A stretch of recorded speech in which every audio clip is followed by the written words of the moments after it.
مولانا عبداللہ ربانی کے چینل میں آپ کا خیر مقدم ہے۔ آپ سے ریکویسٹ ہے کہ ویڈیو کو پورا دیکھا کریں، اسکپ نہ کریں۔ ویڈیو اچھی لگے تو لائک کریں، شیئر کریں، کامنٹس کریں اور چینل کو سبسکرائب کریں۔ السلام علیکم ورحمۃ اللہ وبرکاتہ۔ حامداً و مصلیاً اما بعد۔ صرف 5 منٹ کا مدرسہ قرآن و حدیث کی روشنی میں 10 ربیع الثانی۔ اسلامی تاریخ، مسلمانوں پر کفار کا ظلم و ستم۔ کفار و مشرکین مسلمانوں پر بہت زیادہ ظلم و ستم ڈھاتے تھے اور دین حق قبول کرنے کی وجہ سے ان کے ساتھ انتہائی بے رحمانہ سلوک کرتے تھے۔ چنانچہ امیہ بن خلف اپنے غلام حضرت بلال حبشی رضی اللہ عنہ کو تپتی ہوئی ریت پر کبھی پیٹھ کے بل لٹا کر تو کبھی پیٹ کے بل لٹا کر بھاری پتھر رکھ دیتا اور انہیں مارتے ہوئے اسلام چھوڑنے کو کہتا، مگر اس حالت میں بھی حضرت بلال رضی اللہ عنہ احد احد کہتے رہتے، یعنی ایک ہی خدا کو پکارتے۔ اسی طرح حضرت عمار بن یاسر رضی اللہ عنہ اور ان کے والدین جب مسلمان ہوئے تو کفار انہیں بے پناہ تکلیفیں پہنچاتے تھے۔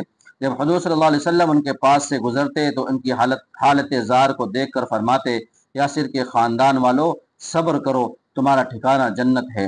حضرت عمار بن یاسر رضی اللہ عنہ کے والد اور والدہ کو مشرکین نے تکلیف پہنچاتے ہوئے شہید کر ڈالا تھا۔ الغرض کفار نے مسلمانوں کو تکلیف پہنچانے میں کوئی کمی نہیں چھوڑی۔ غلاموں سے لے کر معزز لوگوں تک کو ستایا گیا، درختوں پر لٹکایا گیا، پیروں میں رسیاں باندھ کر گھسیٹا گیا، پیٹ اور پیٹھ پر پتھر کی تپتی ہوئی سلیں بھی رکھی گئی۔ غرض ہر طرح مسلمانوں کو ظلم و ستم کا نشانہ بنایا گیا، مگر صحابہ کرام کو ایمان سے نہیں ہٹا سکے۔ صحابہ نے تمام مصیبتوں کو برداشت کر کے دین حق کو سینے سے لگائے رکھا، رضی اللہ عنہم ورضوا عنہ۔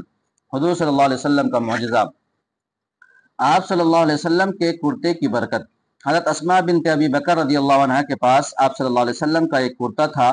مدینہ میں جو بھی بیمار ہوتا اس کرتے کو دھو کر بیمار کو اس کا پانی پلاتی اور بیماروں کے بدن میں اس کو لگاتی تو اس سے شفا حاصل ہوتی۔ ایک فرد کے بارے میں امانت کو واپس کرنا۔ قرآن میں اللہ تعالیٰ فرماتا ہے، اللہ تعالیٰ تم کو حکم دیتا ہے کہ جن کی امانتیں ہیں ان کو لوٹا دو۔ فائدہ، اگر کسی نے کسی شخص کے پاس کوئی چیز امانت کے طور پر رکھی ہو تو مطالبے کے وقت اس کا ادا کرنا ضروری ہے۔ ایک سنت کے بارے میں محتاجگی و ذلت سے پناہ مانگنا۔ رسول اللہ صلی اللہ علیہ وسلم نے فرمایا، فقر و محتاجگی اور ذلت سے اس طرح پناہ مانگا کرو، نعوذ باللہ من الفقر والقلت والذلت وان نظلم او نظلم۔ ترجمہ، ہم اللہ کی پناہ چاہتے ہیں فقر و فاقہ اور ذلت سے اور اس سے کہ ہم کسی پر ظلم کریں یا ہم پر کوئی ظلم کرے۔ ایک اہم عمل کی فضیلت، حلال روزی حاصل کرنا۔ رسول اللہ صلی اللہ علیہ وسلم نے فرمایا، جس نے حلال روزی کھائی اور سنت کے مطابق عمل کیا اور لوگ اس کے ظلم سے محفوظ رہے تو وہ جنت میں داخل ہوگا۔ ایک گناہ کے بارے میں شرک کرنے والے کی مثال۔ قرآن میں اللہ تعالیٰ فرماتا ہے، تم صرف اللہ کی طرف متوجہ رہو، اس کے ساتھ کسی کو شریک مت ٹھہراؤ، اور جو شخص اللہ کے ساتھ شرک کرتا ہے تو اس کی مثال ایسی ہے جیسا کہ وہ آسمان سے گر پڑا ہو، پھر پرندوں نے اس کی بوٹیاں نوچ لی ہوں یا ہوا نے کسی دور دراز مقام پر لے جا کر اسے ڈال دیا ہو۔ دنیا کے بارے میں دنیاوی زندگی دھوکہ ہے۔ قرآن میں اللہ تعالیٰ فرماتا ہے، دنیاوی زندگی تو کچھ بھی نہیں ہے، صرف دھوکے کا سودا ہے۔ فائدہ، جس طرح مال کے ظاہر کو دیکھ کر خریدار پھنس جاتا ہے، اسی طرح انسان دنیا کی چمک دمک سے دھوکہ کھا کر آخرت سے غافل ہو جاتا ہے۔ اسی لیے انسانوں کو دنیا کی چمک دمک سے ہوشیار رہنا چاہیے۔ آخرت کے بارے میں، قیامت کس دن قائم ہوگی؟ رسول اللہ صلی اللہ علیہ وسلم نے فرمایا، تمہارے دنوں میں افضل دن جمعہ کا دن ہے۔ اسی روز حضرت آدم علیہ السلام کو پیدا کیا گیا، اسی روز ان کا انتقال ہوا، اسی روز سور پھونکا جائے گا اور اسی دن قیامت قائم ہوگی۔ طب نبوی سے علاج، نظر بد کا علاج۔ ایک شخص کو نظر لگ گئی تو رسول اللہ صلی اللہ علیہ وسلم نے اس کے سینے پر ہاتھ مار کر یہ دعا فرمائی، اللہم اذہب عنہ حرہا وبردہا ووصبہا، اے اللہ اس کی گرمی، اس کی ٹھنڈک اور تکلیف کو دور کر دے۔